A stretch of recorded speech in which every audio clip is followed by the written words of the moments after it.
In this video, I muse on music.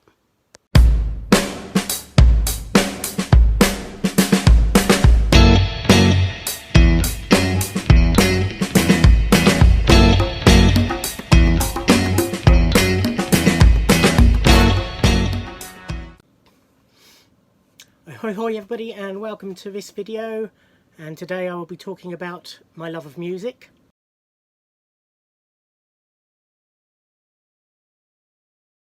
Yes, so in this video I'm going to talk about my love of music. I've always lived in a household full of music. Both my parents are music lovers and had collections that they began in their youth and carried on into adulthood. So I heard a lot of those growing up. The radio was always on in my house, so it was inevitable that I would start loving music at a young age. In fact, the first single I bought was Wunderbar by Tempo Tudor, which was released in '81. I bought it in Littlewoods. I know it wasn't in the chart rack, it was in the rack underneath of discounted singles, but it can't have been long after it was released, so I'm guessing I was 6 or 7 when I bought that. I also received music as gifts through tapes and records, and most of my young collecting was Shakin' Stevens albums and singles. Mostly I bought singles for monetary reasons, but Christmas and what have you, I would probably get an album on vinyl in those days. As I grew up, I progressed into buying cassettes. I had hundreds of cassettes that I gradually built up through the years as my music taste developed, and then I was quite late getting a CD player. I got it when I went to uni in 1993. Began collecting CDs then and haven't looked back since. I've probably got a couple of thousand CDs now. You can see a lot of them behind me there. That's sort of stacked from the bottom up, so it's full at the bottom. You can see I've got a bit of gap up there to add new ones. There's also that bookshelf there, sideways on. That's all CDs. The first 4 shelves are my signed CDs. Then there's 4 shelves of Prince and related artists official releases. And then below that are boxes and oversized CDs that won't fit in the shelf. You can just see on top of the shelves it's stacked to the ceiling as well. Those are various artists and compilations and soundtracks on the top there. Then just there you can see a case I got at Christmas actually that's got my vinyl LPs in. Not got too many of those. There's probably, well, I say not too many, it's probably about 80 in there. I don't listen to them very often. Some of them are signed, some of them are collector's pieces because they're coloured vinyl, what have you. I do intend buying a bit more vinyl. I've got a few bits on order, again largely as collector's pieces. You can't see it, but I've got a singles case there as well. That's just got my more recent ones. By that I mean the last 15 years or so, which isn't many. Again, there's some signed ones and some coloured vinyl. Most of my singles from my youth are in a bag up in the loft. Over here I've got, up the top there, you can see those are all box sets. No, they're not, I'm showing you the wrong thing.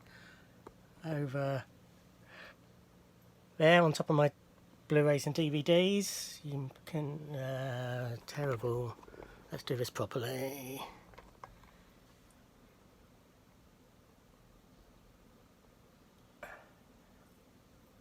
Up there, yeah, that's it.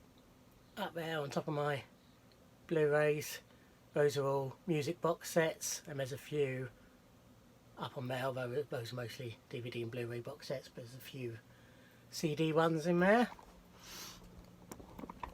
When I edit that'll be seamless.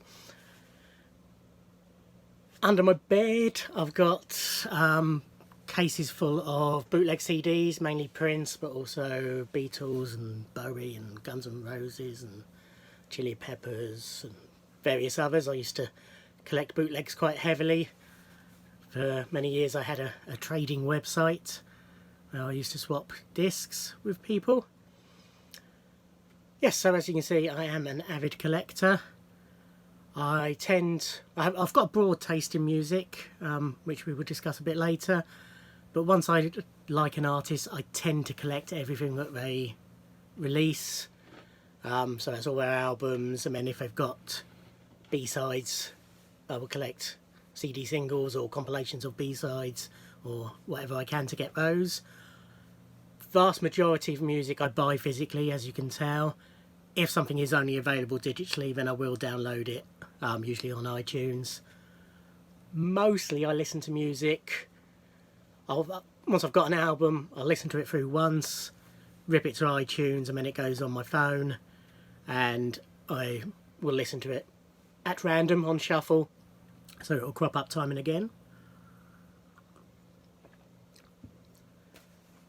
If I'm going to see an artist live, then shortly before then, normally I will change my playlist on my phone to just that artist's tracks, or if I'm going to see a few in a short space of time, then a compilation of those artists, just to refamiliarise myself with their music.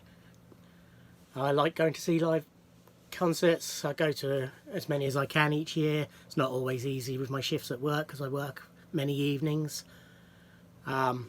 But yes, I try to get to see them. If I've seen an artist live and I've liked it, I will tend to then go and see them time and again, where possible.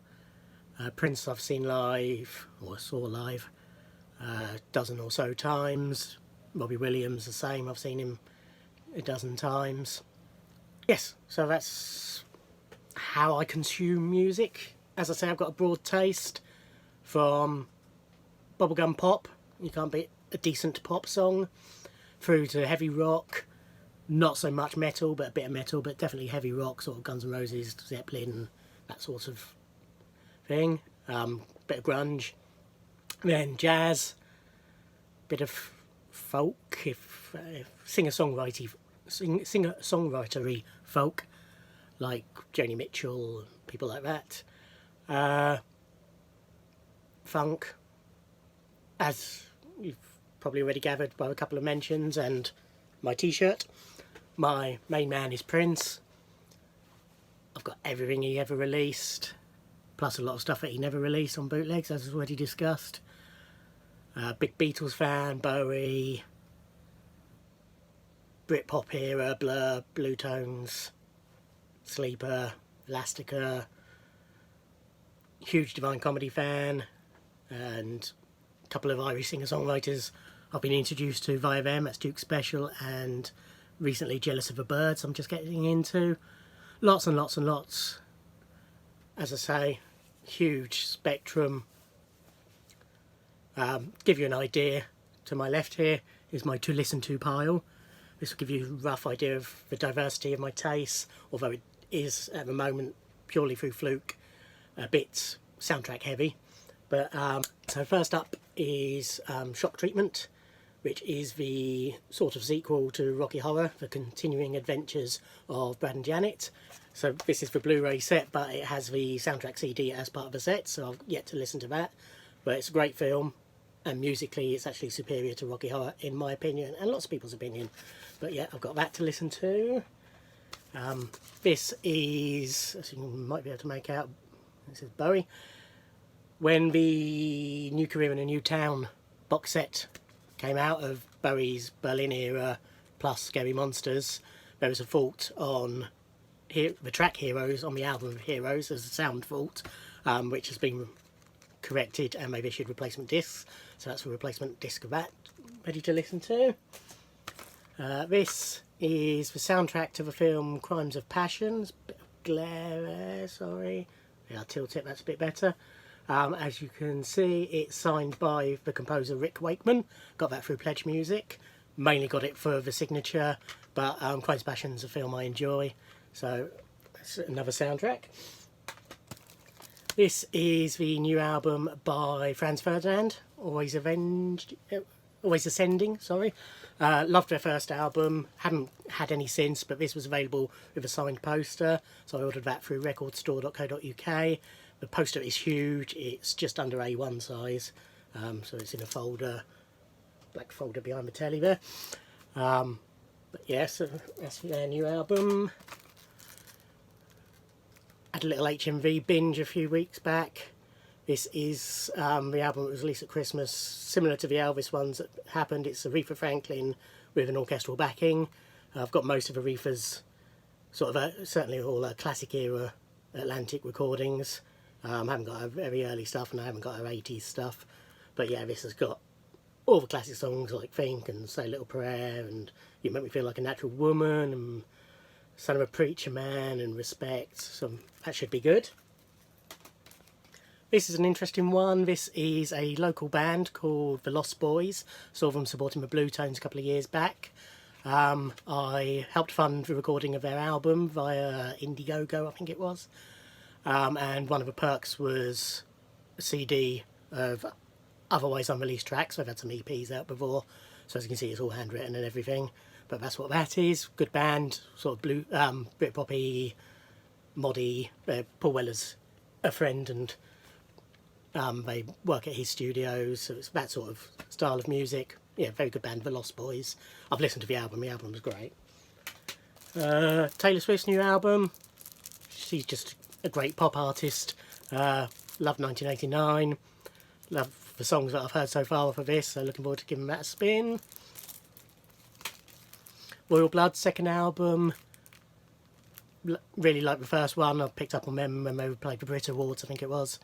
Or it might have been the BBC's Music of the Year show, whatever they call that. But yeah, so I picked up their second album again. Looking forward to listening to that.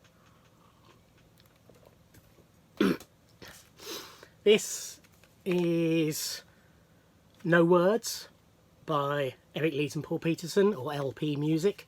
Eric Leeds was Prince's saxophonist from roughly mid-80s to, well, from mid-80s to very early 90s, and then he regularly guested with him after that. He also was in The Bad for a Family, which was formed out of the remnants of a time when the Time split, the time of the other band in Purple Rain, and the most famous as being the original recorders of Nothing Compares to You, which obviously Sinead O'Connor then went on to have a big hit with. Also in the band was Paul Peterson, who was in the last remnants of a time. He can be seen in Purple Rain, and became lead singer of the Family, and so sings on Nothing Compares to You. This is an album they've recently recorded, I pledged for. It's signed by Paul and Eric Leeds. I also got with that, which is cool, a signed sax reed by Eric Leeds and a signed guitar pick by Paul Peterson. But yeah, that's what that is.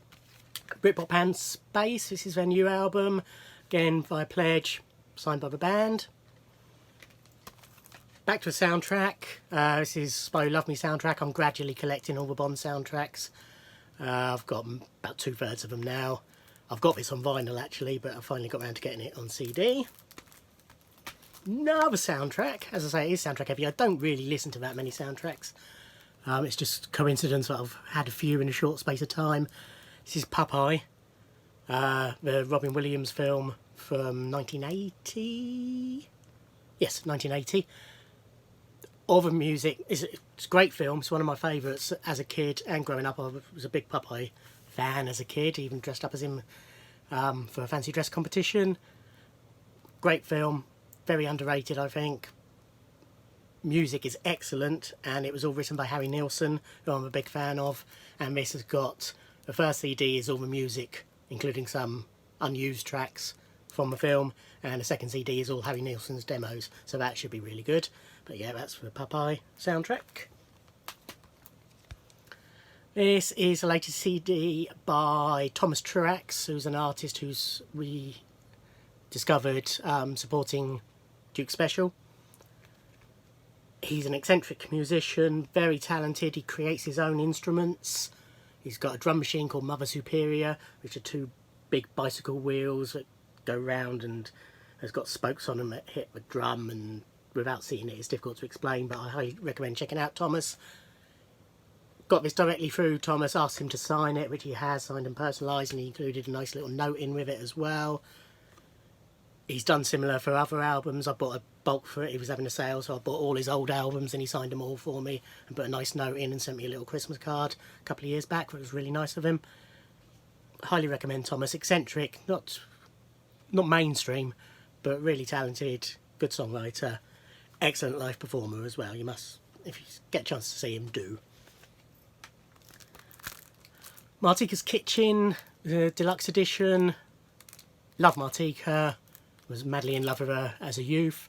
This album, especially great because got 4 co-writes by Prince, or songs he wrote entirely by himself. Most famously the title track Martika's Kitchen and Love I Will Be Done, plus a couple of others. Got the album on cassette, I think, so it was nice for it to finally be released as a deluxe CD. Second disc is all remixes and edits, including Prince's remix of Love I Will Be Done, which I've got on a CD single. But yeah, really like Martika, great album. Finally on my to listen to pile, this is a box set by Zoot Money's Big Roll Band. It's called Big Time Operator, which was his name of his biggest hit. It's 3 live CDs plus bonus singles and studio tracks, plus a 4th CD of other studio tracks. I think that's studio, not live. Saw him with Alan Price a few years back. Highly entertaining. That's the sort of music he plays. It's sort of R&B, not modern R&B, but 60s British R&B, Yardbirdy, that sort of genre animals. Obviously, having played with Alan, looking forward to listening to this. I've not heard much of his recorded output, but as I say, I saw him live and he was very good. And this comes, nice little box set this, and that came with a signed card in. That was quite cheap as well, even for a new release. So £25, something like that, but not too bad. 4 CDs. So yeah, looking forward to that. So that's gives you a rough idea of sort of thing I listen to, or at least for the breadth of it. Yep, that's about it for this video. I'll probably be doing lots of music videos, top 10s, lists, all sorts. Might do concert reviews and things like that. Might. Not making any promises on things like that, but we will see. But there'll certainly be a lot more music videos. Thank you for watching. Next video will probably be about film. Might do that within the next few days. I've got a few days off work, hence the unshaved look. Yeah, so like if you like it, subscribe if you want, leave any comments, anything you want me to see, anything you want me to explain from the background. Probably most of my videos will now be done at this angle. It seems to work. Yeah, thank you for watching. Cheers. Goodbye.